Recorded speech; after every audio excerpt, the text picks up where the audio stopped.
श्रीवत्सचिह्नमिश्रेभ्यो नम उक्तिमधीमहे यदुक्तयस्त्रयी कण्ठे यान्ति मङ्गलसूत्रताम् श्रीवत्सचिह्नमिश्रेभ्यो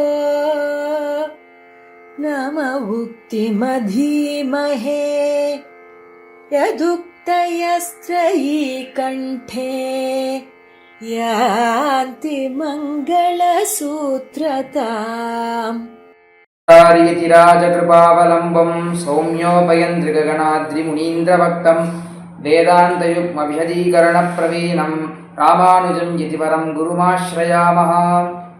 यद्बद्रीषपदाब्जचिन्तनरतं सम्पत्कुमाराभिदात् स्वाचार्यात् इति राजकल्पितमठे प्राप्तागमान्तद्वयं नल्लान् वंशदमौक्तिकं प्रतिकलं श्रीवैष्णवाराधकं श्रीनारायणलक्ष्मणाख्यमिनं वन्दे सदा रक्षकं श्रीशौनकान्वयपयोनिधिपूर्णचन्द्रं श्रीश्रीनिवासगुरुलब्धजनित्रिकं वेदान्तयुग्मविशदीकरणप्रवीणं श्रीदेहलीशगुरुवर्यमहं प्रपद्ये। श्रीवत्सचिह्नमिश्रेभ्यो नम भुक्तिमधीमहे यदुक्तयस्त्रयीकण्ठे यान्ति मङ्गलसूत्रताम्। श्रीपराशरभट्टार्यः श्रीरङ्गेशपुरोहितः श्रीवत्साङ्गसुतश्रीमान् श्रेयसे मेस्तु भूयसे। ஸ்ரீமத்பரமஹம்சேத்யாதி யதுகிரி யதிராஜஜீயர் சுவாமியின் திவ்யாக்ஞையினாலே இந்த ஸ்தோத்திரதாரா தொடர் உபன்யாசங்கள் நடந்து கொண்டிருக்கின்றன. அதிலே இப்பொழுது சுவாமி கூரத்தாழ்வானுடைய பஞ்சஸ்தவத்தில் ஸ்ரீவைகுண்டஸ்தவமும் அதிமானுஷஸ்தவமும் முடிந்தது.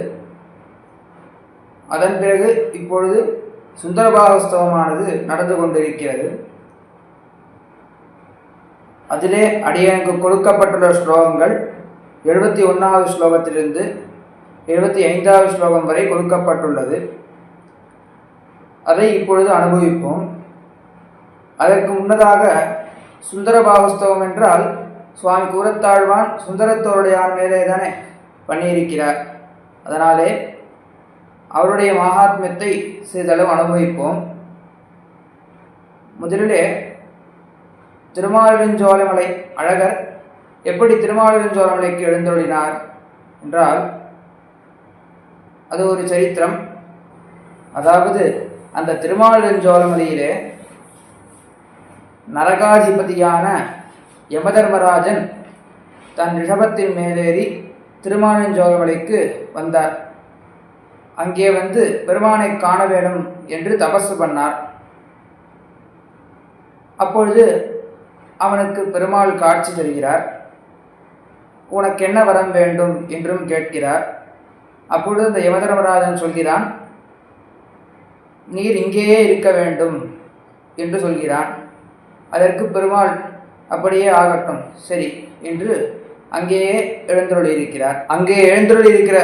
அங்கே பெருமாள் எழுந்தருளியிருக்கிற சமயத்திலே சுதபா என்ற முனிவர் அங்கு இருந்தார். அவர் ஒரு நாள் தபசு செய்யும் பொழுது சுதபா மகர்ஷி ஆசிரமத்திற்கு துர்வாச மகர்ஷி வந்தார். அப்பொழுது அந்த சுதபா மகர்ஷி அந்த துர்வாச மகர்ஷியை கவனிக்கவில்லை. அதனாலே துர்வாசருக்கு கோபம் எழுந்து, நீ மண்டூகமாக போக கடவாய் என்று சபிக்கார். அதாவது மண்டூகம் என்றால் தவளை, அதனாலே தவளையாக போக கடவீர் என்று சபித்தார். சுதபா மகர்ஷியும் சரி ஆகட்டும், எனக்கு சாப விமோசனம் எப்படி என்று கேட்டார்.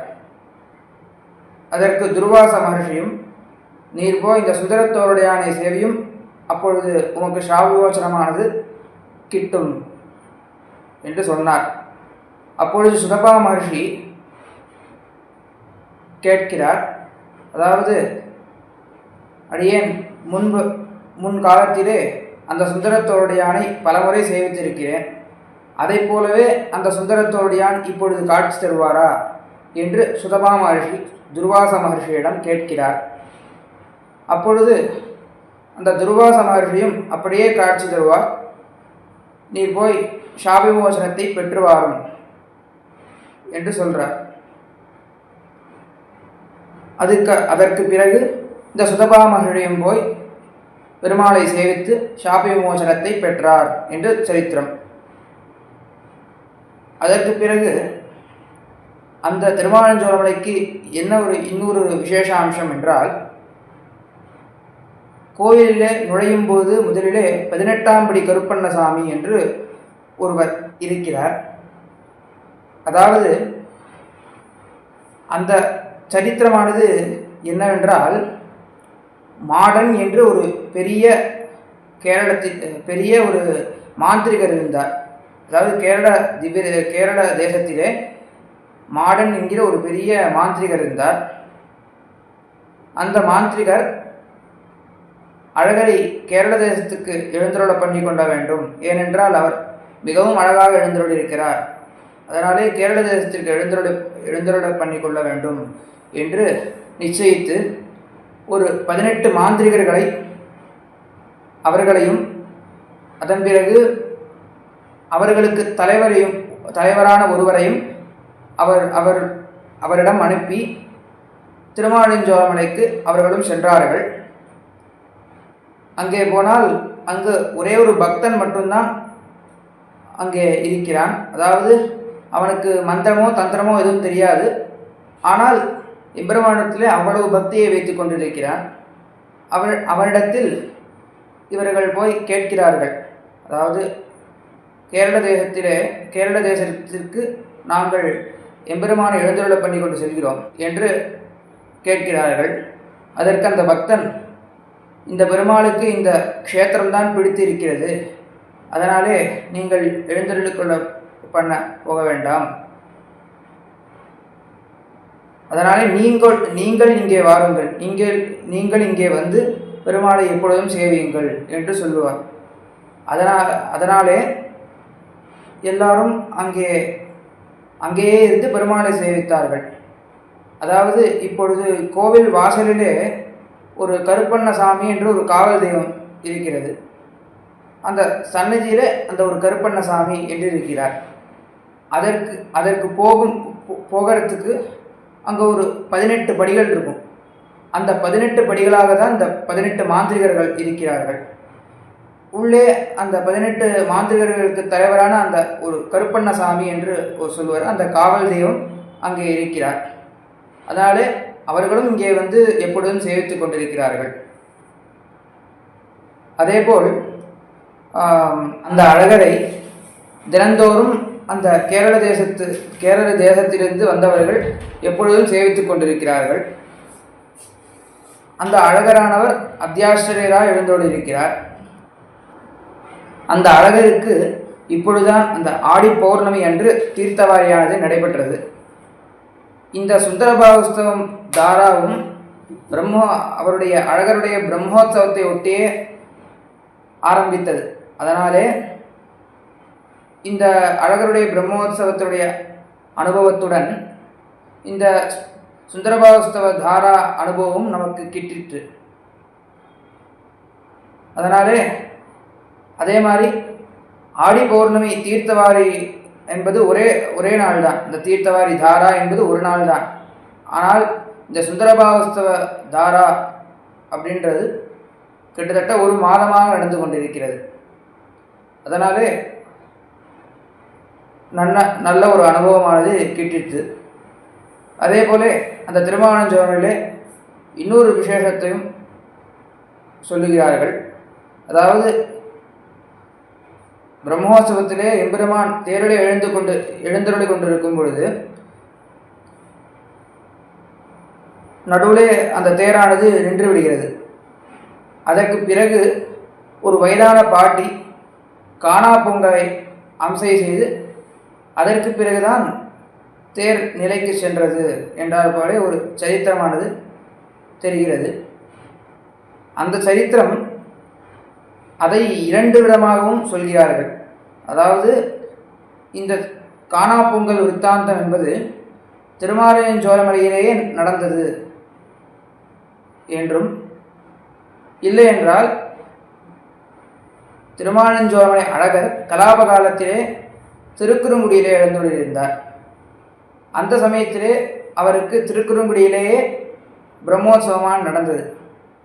அப்பொழுது அந்த தேரோட்டத்திலே இப்படி காணாப்பொங்கல் விற்த்தாந்தமானது நடந்தது என்றும் சில பேர் சொல்லுகிறார்கள். அதனாலே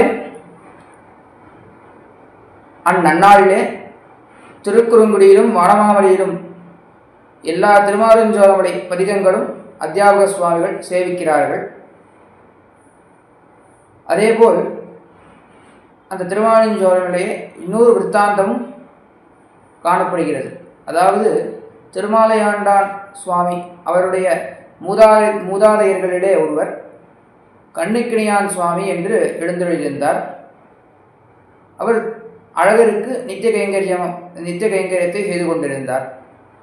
அப்பொழுது அவர் இருந்த காலத்திலே ஒரு சில மாந்திரிகர்கள் அங்கே வந்து எம்பெருமானுடைய தேஜஸை குறைக்க வேண்டும் என்பதற்காக கண்ணில் அஞ்சனமிட்டு பலிப்பீடத்திலே ஒழிந்திருந்தார்கள். இந்த விஷயமானது அந்த கண்ணிக்கிணியான் சுவாமிக்கு தெரிந்தது. அதற்கு பிறகு அந்த பலிப்பிரசாதத்திலே அவர்கள் அந்த பலிப்பிரசாதத்தையே உண்டு கொண்டு உயிரை தரித்திருந்தார்கள். ஒரு நாள் அந்த கண்ணிக்கிணியான் சுவாமி பலிப்பிரசாதத்திலே மிளகு அதிகமாக சேர்த்து அந்த பலிப்பிரசாதத்தை சாதித்தார். அதை இந்த மாந்திரிகர்கள் உண்டு. அதனாலே அவர்களுக்கு கண்ணீர் ஏற்பட்டது. அந்த கண்ணீரினாலே அந்த அஞ்சனமானது அழிந்தது. அதனாலே அவர்கள் வெளிப்பட்டார்கள். அதற்கு பிறகு தண்டனையும் பெற்றார்கள் என்று ஒரு சரித்திரமானது தெரிகிறது. அதேபோல அந்த திருமாலிருஞ்சோலை அழகரிடத்திலே தான் ஆண்டாள் நாச்சியாரும் 100 தடா வெண்ணெய் 100 தடா அக்கார விடிசில் இது முதலானவைகளை சமர்ப்பிக்க வேண்டும் என்று பாதித்தாள். அதை கோதாகிரசரான சுவாமி எம்பெருமானார் நிறைவேற்றினார். அதுவும் ஒரு விசேஷாம்சம்.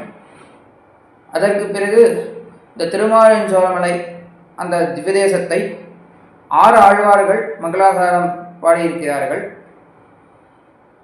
பூதத்தாழ்வார், பேயாழ்வார், சுவாமி நம்மாழ்வார், பெரியாழ்வார், ஆண்டாள் நாச்சியார், திருமங்கை மன்னன், இது போன்ற 6 ஆழ்வார்கள் இங்கே மங்களாசாதனம் செய்திருக்கிறார்கள். இதுவரை சுருக்கமாக நாம் இந்த க்ஷேத்திர மகாத்மியத்தை அனுபவித்தோம். இதற்கு பிறகு சுந்தரபாவஸ்தவமானது எப்படி அவதரித்தது என்பதை அனுபவிப்போம்.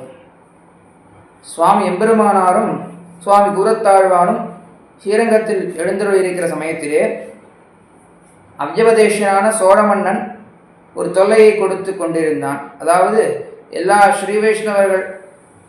ஸ்ரீவைஷ்ணவர்களும் சிவார்ப்பிரசனம் நாஸ்தி என்று கையொப்பமிட வேண்டும் என்றார் போலே தொல்லையை கொடுத்து கொண்டிருந்தான்.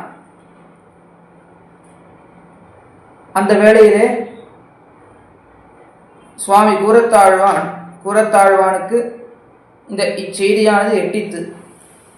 அவரும் உடனே எம்பெருமானாருடைய காஷாயத்தை தரித்து கொண்டு ராஜசபைக்கு எழுந்தருளினார்.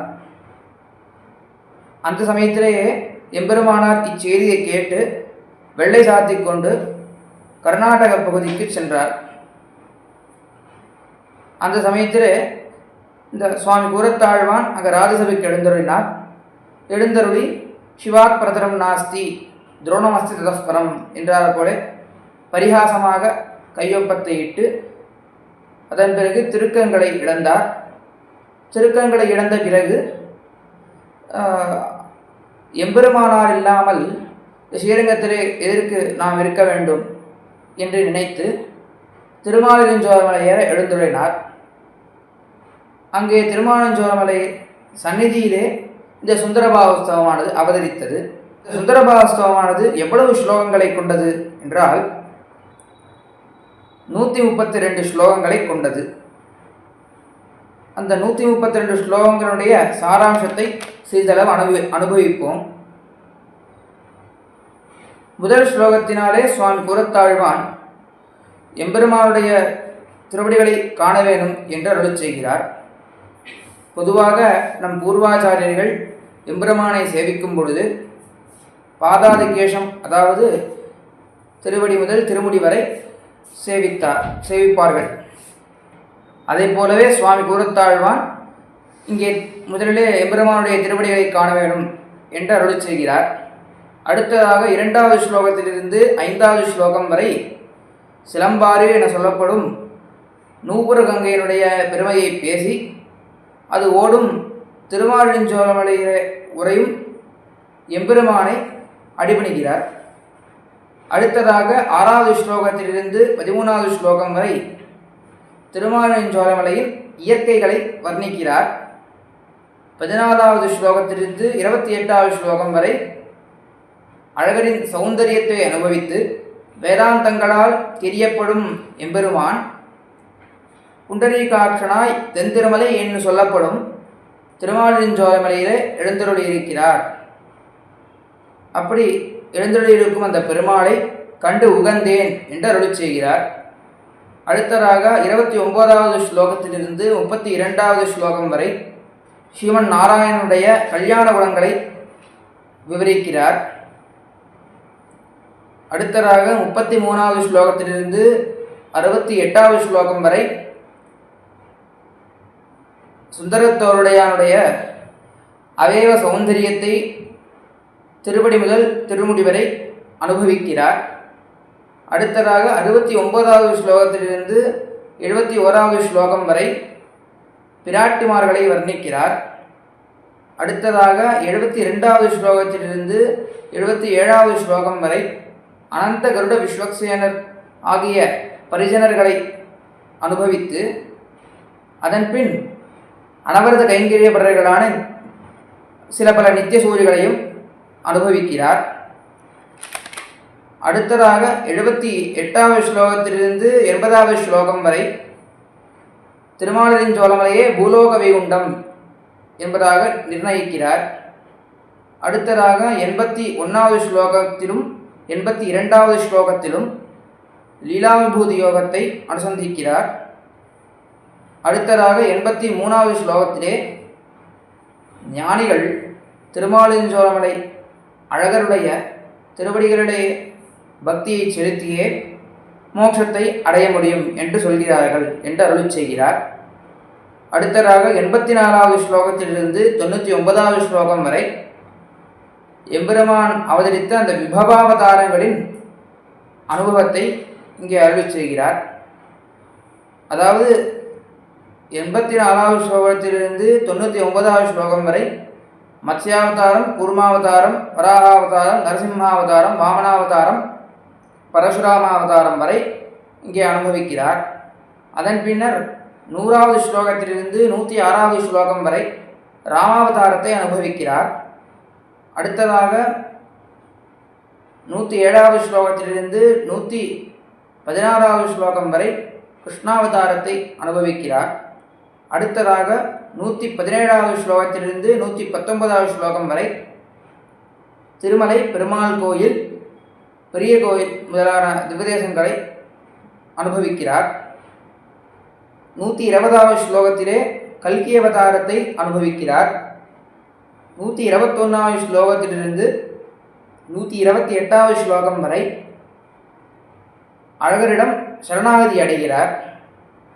129வது ஸ்லோகத்திலிருந்து 132வது ஸ்லோகம் வரை அடியேன் முன்பு போலவே திருவரங்கத்திலே சுவாமி எம்பெருமானாருடைய பதச்சாயிலே வாழும்படி தேவரீர் கட்டாட்சித்தருள வேண்டும், அதேபோல் திருவரங்க செல்வம் தினந்தோறும் பெருக வேண்டும், அது சத்புருஷர்களுக்கே உபயோகப்பட வேண்டும் என்று விண்ணப்பம் செய்து இந்த ஸ்தவத்தை தலை கட்டுகிறார். இதற்கு பிறகு அடியேன் கொடுக்கப்பட்டுள்ள 71வது ஸ்லோகத்திலிருந்து 75வது ஸ்லோகம் வரை ஸ்லோகார்த்தத்தை அனுபவிப்போம். சுவாமி கூரத்தாழ்வான் 71வது ஸ்லோகத்திலே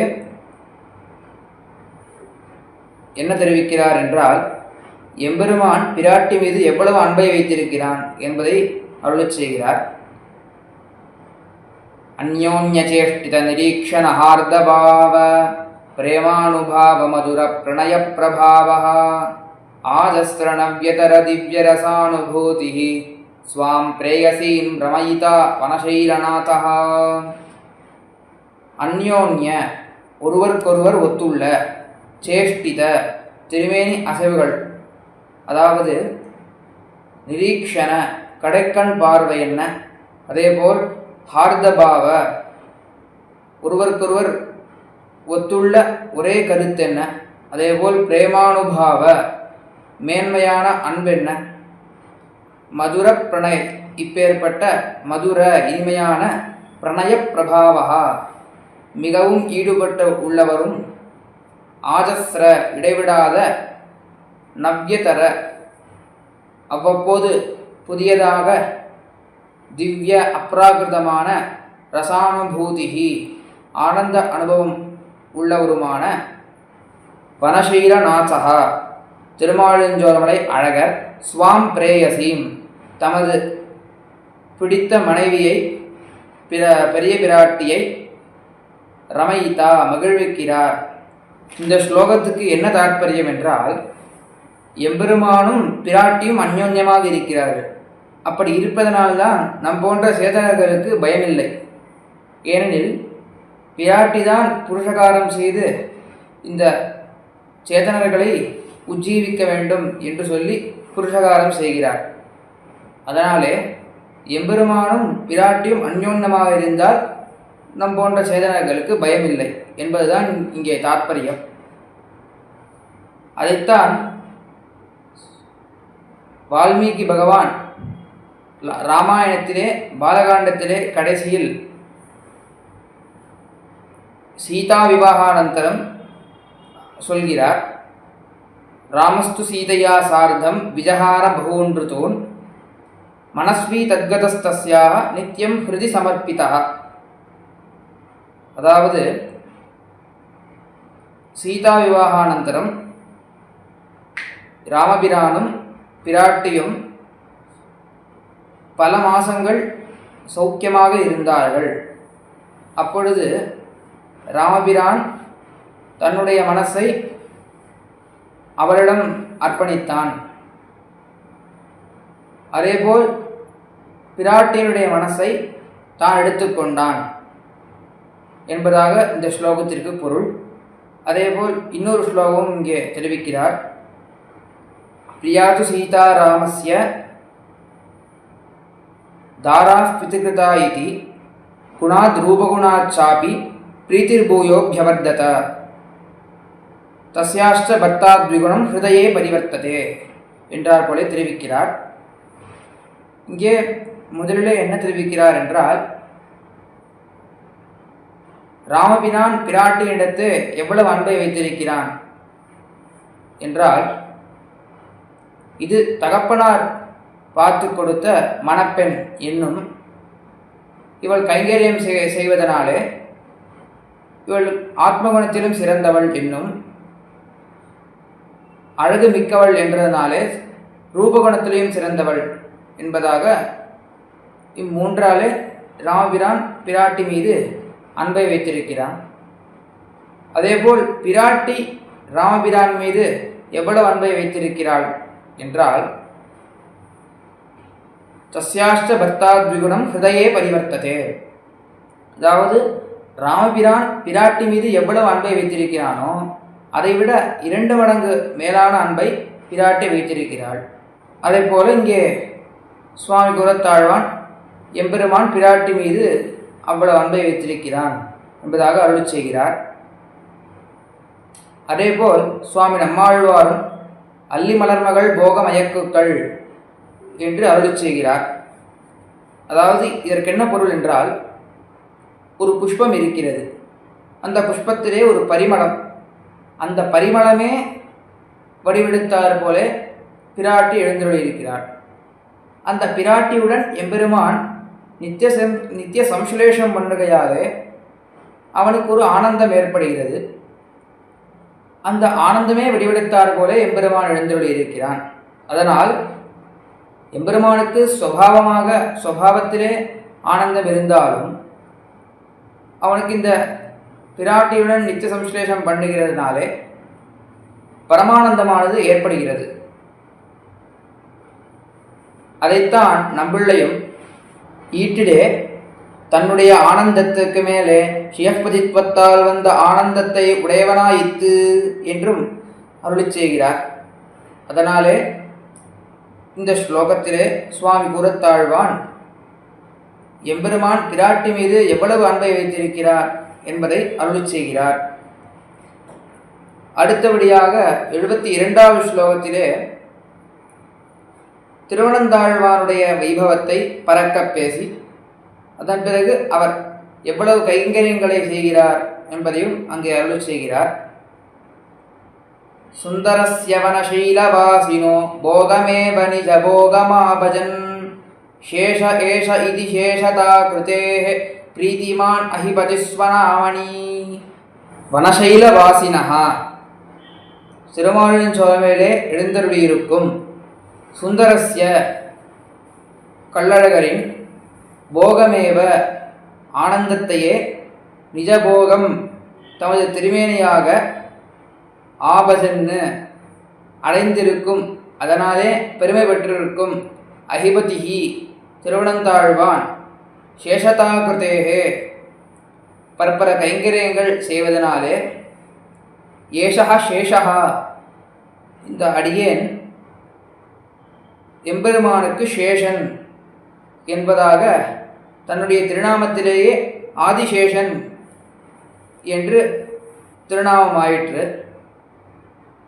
இதி என்று ஸ்வநாமணி தமது திருநாமத்தில் பிரீத்திமான் மிகவும் உகப்புடையவராயிருந்தார். அதாவது சேஷன் என்று தனக்கு திருநாமமானது ஏற்பட்டது, அதிலே மிகவும் சந்தோஷமாக இருந்தார். இந்த ஸ்லோகத்தினாலே சுவாமி கூறத்தாழ்வான் திருவனந்தாழ்வாருடைய வைபவத்தை அருளி செய்கிறார். அவருக்கு என்ன திருநாமம் என்றால் ஆதிசேஷன் என்று திருநாமம். அந்த சேஷன் என்பது கைங்கரியபரர்களை குறிப்பது. அந்த சேஷத்வத்துடைய லட்சணம் என்னவென்றால் பரகதாதிசயாதானேச்சையா உபாதேயத்துவமேவ எஸ்ய ஸ்வரூபம் சஹ சேஷா என்று சுவாமி எம்பெருமானார் வேதாந்த சங்கிரகத்திலே தெரிவிக்கிறார். அதேபோன்று இன்னொரு விசேஷம் என்னவென்றால் எப்படி திருவேங்கடத்திற்கு சேஷாதிரி என்று திருநாமமோ அதேபோல் திருமாலிருஞ்சோலமலைக்கும் சேஷாதிரி என்றே திருநாமம். ஏனெனில் எம்பெருமானுக்கு ஆனந்தம் கொடுப்பதற்கு அந்த ஆதிசேஷன் இங்கே திருமாலிருஞ்சோலை மலையாகவே எழுந்தருளி இருக்கிறார். அப்பொழுது அதனாலே எம்பெருமான் ஆனந்தமடைகிறார் என்பதாக ஒரு விசேஷாம்சம். அதேபோல போகமேவ நிஜ போகமாவதன் என்று ஸ்லோகத்திலே சொல்லியிருப்பது, அதற்கு இரண்டு விதமாகவும் அர்த்தம் தெரிவிக்கலாம். ஒரு விதமாக போகமேவ நிஜபோகமாபஜன் என்பதற்கு எம்பெருமானுடைய ஆனந்தமே தன்னுடைய ஆனந்தம் என்றால் போலே அர்த்தம் எடுத்துக்கொள்ளலாம். அதாவது சுவாமிக்கு இருக்கக்கூடிய ஆனந்தம்தான் சேஷனுக்கும் இருக்கும். அதனாலே எம்பெருமானுக்கு இருக்கக்கூடிய ஆனந்தம் அடியேனுக்கு இருக்கிறது என்றால் போலே இதுக்கு ஒரு அர்த்தம் எடுத்துக்கலாம். இன்னொரு அர்த்தம் போகமேவ நிஜபோகமாவதன். போகி என்றால் சம்ஸ்கிருதத்திலே பாம்பு என்று அர்த்தம், போகம் என்றால் பாம்பினுடைய சரீரம் என்று அர்த்தம். அது போகமேவ நிஜபோகமாவதன் என்றால் எம்பெருமானுடைய ஆனந்தத்தையே தன்னுடைய சரீரமாக சொல்கிறார். அப்படியும் ஒரு அர்த்தம் எடுத்துக்கொள்ளலாம். சுவாமி திருவனந்தாழ்வான் ஆதியிலிருந்து எம்பெருமானுக்கு சேஷனாக இருந்து தொண்டு செய்து கொண்டிருக்கிறார். அதை எங்கும் காண வேண்டாம். ஆழ்வார் ஸ்ரீசூக்தியிலே பொய்யாழ்வார் முதல் திருவந்தாதியிலே சென்னால் குடையாம் இருந்தால் சிங்காசனமாம் நின்னால் மரவடியாம் நேழிக்கடலுள் என்னும் புனையாம் அணிவிளக்காம் பூம்பட்டாம் புல்குமணையாம் திருமாருக்கு அரவு என்று சர்வதேச சர்வகால சர்வாவஸ்தைகளிலும் எம்பெருமானுக்கே தொண்டு செய்து கொண்டிருக்கிறார். ஆழ்வார் திருவாய் மலர்ந்துள்ள ஸ்ரீசூக்தியையே சுவாமி ஆளவந்தாரும் தன்னுடைய ஸ்தோத்திரத்திலே மொழிபெயர்த்து அனுபவிக்கிறார்.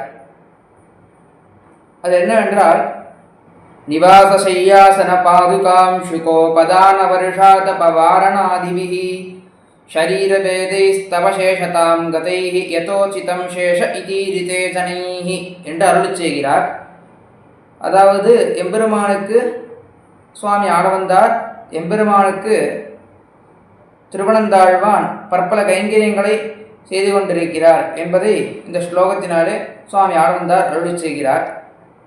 அதாவது எம்பெருமான் எழுந்தருளி இருக்கும் இடமாகவும், எம்பெருமானுக்கு படுக்கையாகவும், எம்பெருமானுக்கு பீடமாகவும், எம்பெருமானுக்கு திருவடியாகவும், எம்பெருமானுக்கு திருப்பரிவட்டமாகவும், எம்பெருமானுக்கு தலைகாணியாகவும், எம்பெருமானுக்கு குடையாகவும் எழுந்தருளியிருக்கிறார்.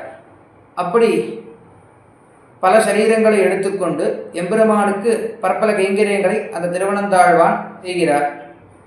இப்படி சுவாமி கூரத்தாழ்வான் இந்த ஸ்லோகத்தினாலே திருவனந்தாழ்வானை பற்றி அனுபவிக்கிறார்.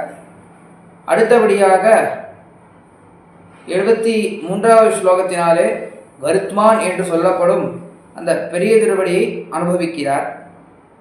வாகனாசன விதான சாமராதி ஆகிருதி ககபதி ஸ்திரீமய நித்யதாஸ்யரதிரேவ யஸ்ய வை ஹேஷசுந்தர புஜோவனாத்ரிகः.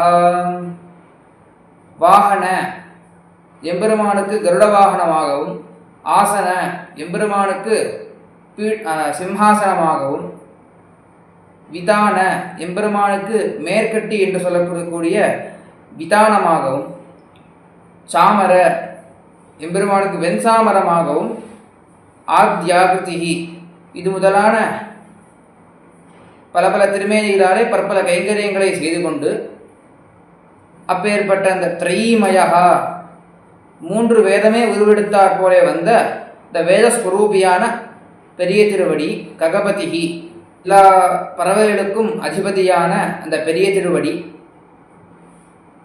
யஸ்ய ஏவ நித்திய தாஸ்யரதிகி எந்த எம்பெருமானுக்கே எப்பொழுதும் கைங்கரியம் செய்து கொண்டிருக்கிறாரோ ஏஷா அப்பேற்பட்ட அந்த சுந்தரபுஜா சுந்தரத்தோருடையான் வனாத்ரிகா திருமாலிருஞ்சோலமலையிலே எழுந்தருளியிருக்கிறார். ஹி இது பிரசித்தம் அல்லவோ என்று இந்த ஸ்லோகத்தினாலே தெரிவிக்கிறார். இந்த ஸ்லோகத்திலே சுவாமி கூரத்தாழ்வான் பெரிய திருவடியை பற்றி அனுபவிக்கிறார். அந்த பெரிய திருவடியை பற்றி தான் பூதத்தாழ்வாரும் தன்னுடைய 2ஆம் திருவந்தாதியிலே அத்தியூரான் பிள்ளையூர்வான் என்றார் போல அருளிச் செய்கிறார். அதேபோல் சுவாமி ஆளவந்தாரும் சதுஸ்லோகியிலே வேதாத்மா விஹகேஸ்வரோ யவனிகா என்று அருளிச் செய்கிறார். அதேபோல் ஆண்டாள் நாச்சியாரும் மேலால் பரந்த வெயில் காப்பான் வினதே சிறுவன் சிறகென்னும் மேலாப்பின் கீழ் வருவானை என்று அருளிச் செய்கிறார். அதாவது கண்ணன் எம்பெருமான் இப்படி கீழே எழுந்தருள்வாராம். அப்பொழுது மேலே பெரிய திருவடி அவர் மேலே வெயில் மழைப்படாதபடி அப்படியே சிறுகுகளை வைத்து மறைப்பாராம். அப்பொழுது அது ஒரு விதானமாக இருக்குமாம், மேற்கட்டி என்று சொல்லப்படக்கூடிய விதானமாக இருக்குமாம். அதேபோல் சுவாமி ஆளவந்தார் ஸ்தோத்திரத்னத்திலேயும் அருளிச் செய்கிறார். அது என்னவென்றால், தாசஸ்ஸகாவாஹனமாசனம் துவஜோ யஸ்தே விதானம் விஜனம் த்ரீமயः உபஸ்திதம் தேன புரோகருத்மதா பதங்கிரி சம்மர்த கினாங்கஷோபினா. தாசகா தனக்கு எம்பெருமானுக்கு தாசனாகவும், சகா தோழனாகவும், வாகனம் கருட வாகனமாகவும், ஆசனம் பீடமாகவும், துவஜகா கொடியாகவும், விதானம் மேற்கட்டியாகவும், கிஜனம் திருவாலவட்டமாகவும் அப்பேற்பட்ட அந்த வேதஸ்வரூபியான பெரிய திருவடி எழுந்தருளியிருக்கிறார். அவர் எம்பெருமான் புறப்பாடு கண்டருளும் பொழுது அவர் மேல் ஏறுவர். அப்படி ஏறுகிற சமயத்தில் அந்த எம்பெருமானுடைய திருவடிகள் தோளிலே மிகவும் நெருக்கமாக இருக்கும். அதனாலே ஏற்பட்ட தழும்பு, அந்த தழும்பை உடையவராக இந்த பெரிய திருவடி எழுந்தருளியிருக்கிறார். அப்பேற்பட்ட அந்த பெரிய திருவடி எம்பெருமானுக்கு பற்பல கைங்கரியங்களை செய்கிறார் என்று இந்த ஸ்லோகத்தினாலே சுவாமி ஆளவந்தார் தெரிவிக்கிறார். அதற்கு பின்னர் வேதாந்த தேசிகரும் தன்னுடைய கருட பஞ்சாசத்திலே நேத்திரம் காயத்ரமூச்சே திருவிரு திதிஷிரோ நாமதேயோ யஜூம்ஷி என்று அருளிச் செய்கிறார். அதேபோல் ஸ்ருதியும் சுபர்ணோசி கருத்மான் திருவித்தே சிரோ காயத்ரஞ்சக்ஷுஸ்தோம ஆத்மா சாமதே தனூர்வாம தேவ்யம் ப்ரஹத்ரதந்தரே பக்ஷௌ யஜ்ஞா யஜ்ஞியம் புச்சஞ்சந்தாகஸ்யங்கா நிதிஷ்ணியா ஷபாயஜோகும்ஷி நாம சுபர்ணோசி கருத்மான் திவங்கச்ச சமுத்பத என்று தெரிவிக்கிறது. இப்படி பல பெருமை வாய்ந்த இந்த பெரிய திருவடி எம்பெருமானுக்கு பற்பல கைங்கரியங்களை செய்கிறார் என்று சுவாமி குரத்தாழ்வான் இந்த ஸ்லோகத்தினாலே அனுபவிக்கிறார். அடுத்ததாக 74வது ஸ்லோகத்திலே சேனாபதி ஆழ்வார் என்று சொல்லப்படக்கூடிய அந்த சேனமுதிரியாரை சுவாமி கூரத்தாழ்வான் அனுபவிக்கிறார். வனாத்ரிநாதஸ்ய சுசுந்தரஸ்ய வை பிரபுக்தசிஷ்டாஸ்யத சைன்ய சத்பதிः சமஸ்தலோகைக துரந்தரः சதா கடாட்சவீக்ஷோஸ்யத சர்வகர்மசு. வனாத்ரிநாதஸ்ய திருமாலிருஞ்சோலமலைக்கு அதிபதியான சுசுந்தரஸ்ய கள்ளழகருடைய பிரபுக்த சிஷ்டாஷி அவருடைய சேஷப்பிரசாதத்தை அமுது செய்யும் சைன்ய சத்பதிஹி சேனாபதி ஆழ்வாரான அந்த சேன முதலிகள் சமஸ்த லோகைக துரந்தரக எல்லா உலகையும் ஒருவராகவே நடத்தி கொண்டு செல்லக்கூடிய அப்பேற்பட்ட அந்த சேனமுதலிகள் சதா எப்பொழுதும் சர்வ கர்மசு எல்லா வேலைகளிலும் அஸ்ய இந்த அழகருடைய அச்ச மங்களகரமான கடாட்ச வீக்ஷாச்ச அவருடைய கடைக்கண் பார்வையினாலும் அனுகிரகத்தினாலும் அஸ்தி எழுந்தருளியிருக்கிறார் என்று இந்த ஸ்லோகத்தினாலே சுவாமி குரத்தாழ்வான் சேனாபதி ஆழ்வாரை அனுபவிக்கிறார். அதைத்தான் சுவாமி எம்பெருமானாரும் தன்னுடைய கத்தியத்திரயத்திலே அவகிருப்தமாத்திர ஜகஜன்மஸ்திதி துவம்சாதிகே ஸ்ரீமதி விஸ்வக்சேனே நியஸ்த சமஸ்தாத்மைஸ்வர்யம் என்று அருளிச் செய்கிறார். அதேபோல் பட்டரும் தன்னுடைய ஸ்ரீரங்கராஸ்தவத்திலே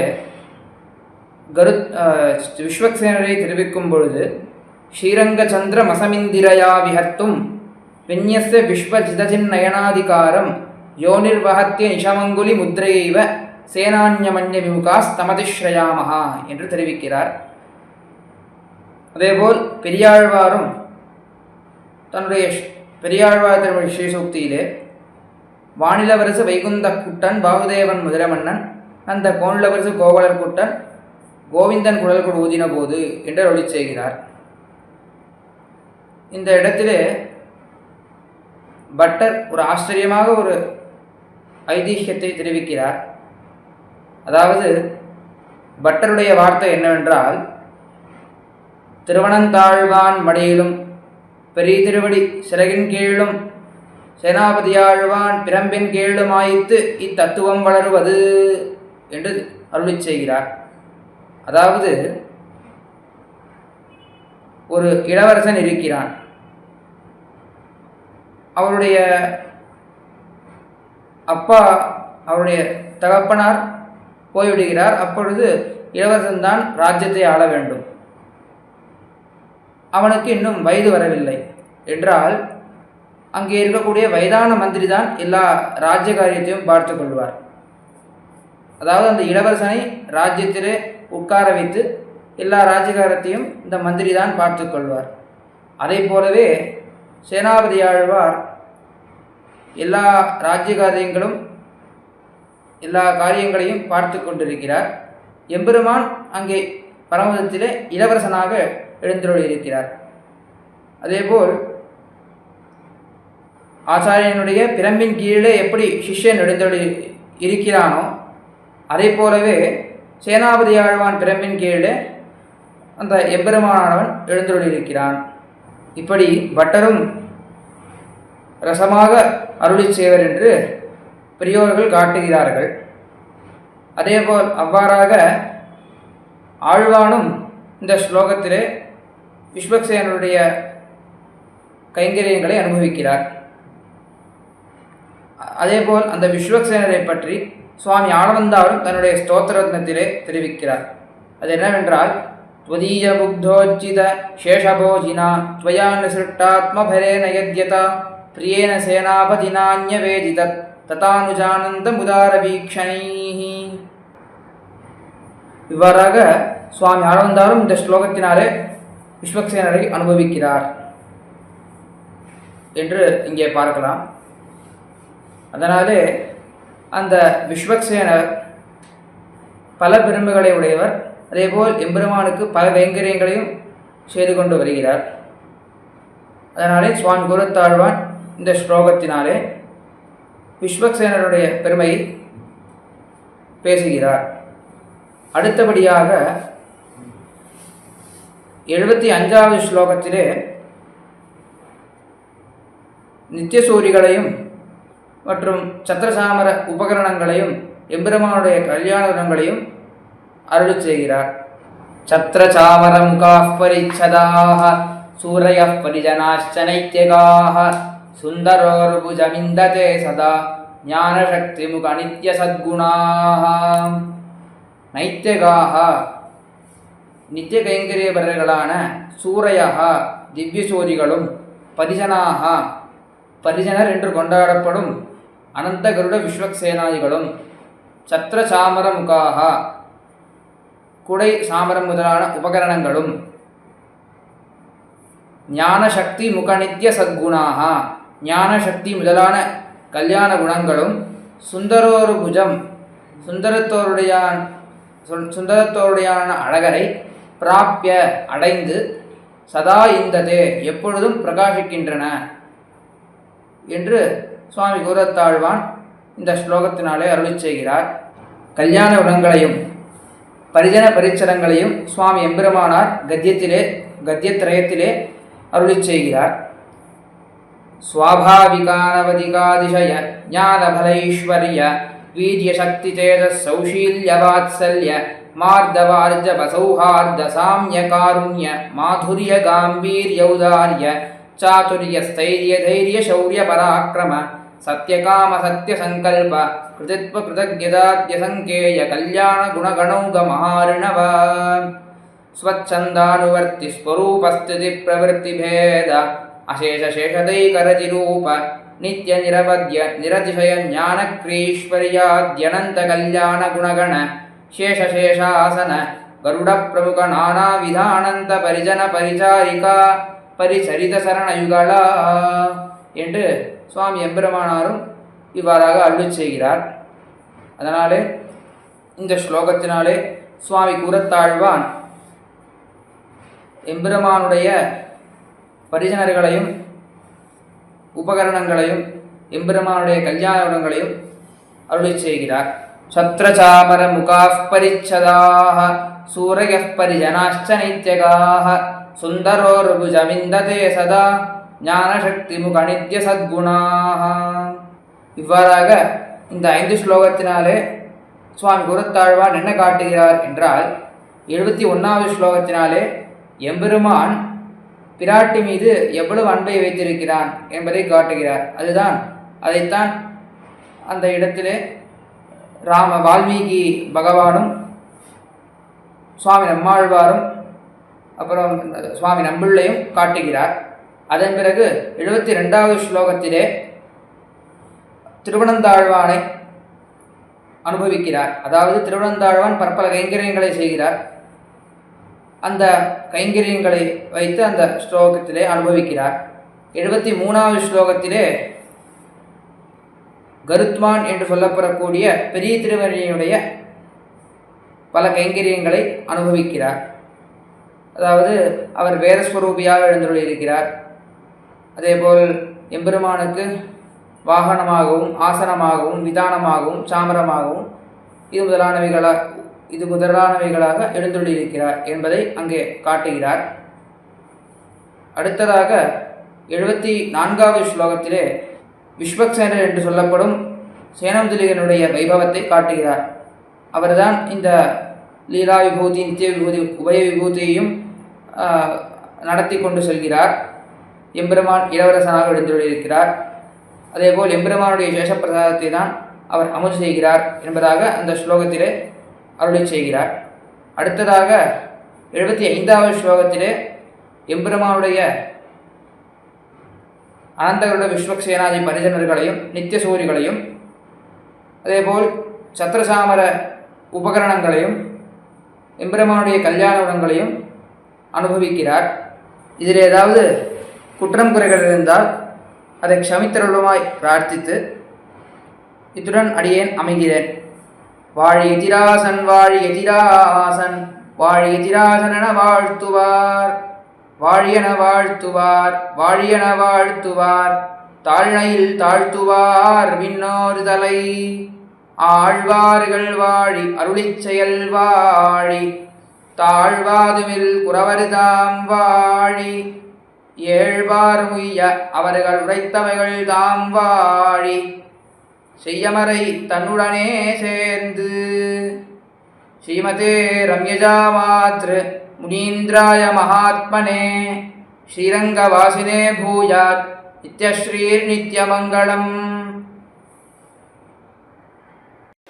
பற்பமெனத்திகள் பைங்கழலும் தன் பல்லவமே விரலும் பற்பமென திகழ் பைங்கழலும் தன் பல்லவமே விரலும் பாவனமாகிய பைந்துவராடை பதிந்த மருங்கழகோ பாவனமாகிய பைந்துவராடை பதிந்த மருங்கழகும் முப்புரி நூலோடு முன்கையில் ஏந்திய முக்கோல் தன்னழகும் எப்பொழுதும் யதிராசன் வடிவழகு என் இதயத்துள்ளதால் இல்லை எனக்கெதிர் இல்லை எனக்கெதிர் இல்லை எனக்கெதிரே இல்லை எனக்கெதிர் இல்லை எனக்கெதிர் இல்லை எனக்கெதிரே